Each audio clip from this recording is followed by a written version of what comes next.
Hello दोस्तों, मैं शिवम मिश्रा स्वागत करता हूं आपका अपने चैनल ग्रो विद टाइम पर। उम्मीद करता हूं कि आपको मेरी वीडियोस पसंद आती होंगी। इसी तरह से आज एक और वीडियोस लेके आया हूं हिस्ट्री के ऊपर। आज मैं आपको हिस्ट्री की पहली क्लास का ओवरव्यू देना चाहता हूं, जिसमें मैं आपको कुछ कॉन्सेप्ट और हड़प्पन सिविलाइजेशन और लेटर वैदिक के बारे में कुछ बताऊँगा। तो चलिए बिना टाइम वेस्ट किए चलते हैं।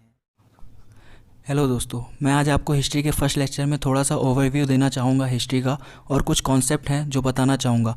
उन कॉन्सेप्ट को मैं अच्छी तरह से आपको समझाऊँगा, जिनको आपको लास्ट तक रिलेट करना है। हमारी हिस्ट्री मैनेज, अनमैनेज, फिर मैनेज मीन्स लास्ट से लेकर प्रेजेंट तक सिर्फ इसी फॉर्म पे चलती आ रही है। तो आइए समझते हैं हिस्ट्री को। मैनेज, अनमैनेज, ईजी अप्रोच और इकोनॉमी, ये तीन कॉन्सेप्ट हमें बहुत अच्छी तरह से याद होने चाहिए। पहला होता है मैनेज कैटेगरी। तो मैनेज कैटेगरी के अंदर वे लोग आते हैं जिनके पास सारी चीज़ें ईजिली अवेलेबल हो जाती थी, उन्हें ज़्यादा भाग दौड़ नहीं करनी पड़ती थी। अब बात करते हैं अनमैनेज कैटेगरी की।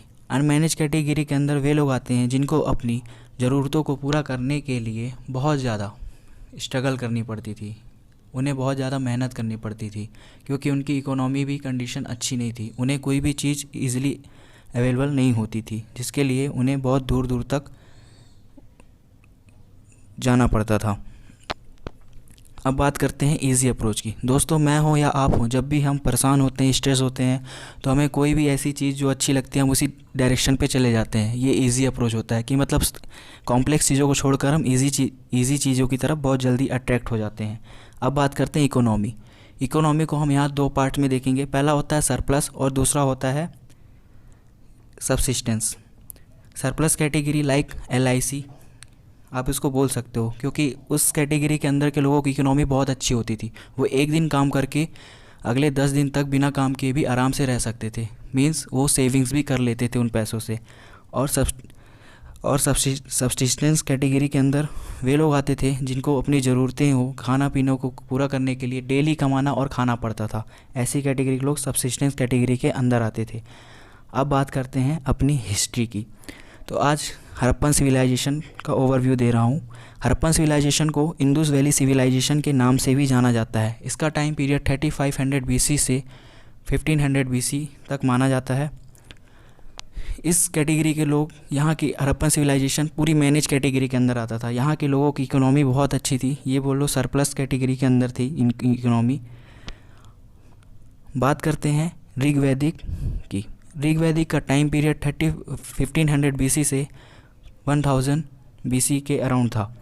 यहाँ के लोग छोटे छोटे ग्रुप्स में बटे हुए होते थे, और ये लोग जानवरों को टहलाने का काम किया करते थे। और जहाँ ये इनके जानवर टहलते टहलते जहाँ ये पहुँच जाते थे वहीं रहते थे, वहीं खाना बनाते थे, खाते थे। मतलब इनकी इकोनॉमी सब्सिस्टेंस कैटेगरी के अंदर आती थी।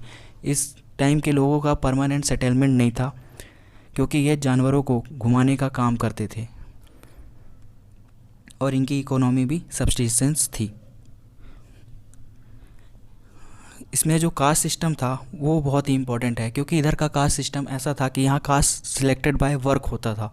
जो ज्ञान दे रहा है उसे ब्राह्मण की कैटेगरी में रखते थे, जो प्रोटेक्टिव नेचर के होते थे उसे क्षत्रिय, जो कॉम्प्लेक्स चीज़ें बनाते थे या फिर जो ड्राइंग वगैरह करते थे उन्हें शूद्र, ऐसा करके बनाया जाता था। तो यहाँ कास्ट सिलेक्टेड बाय वर्क होती थी, ये बहुत इंपॉर्टेंट है।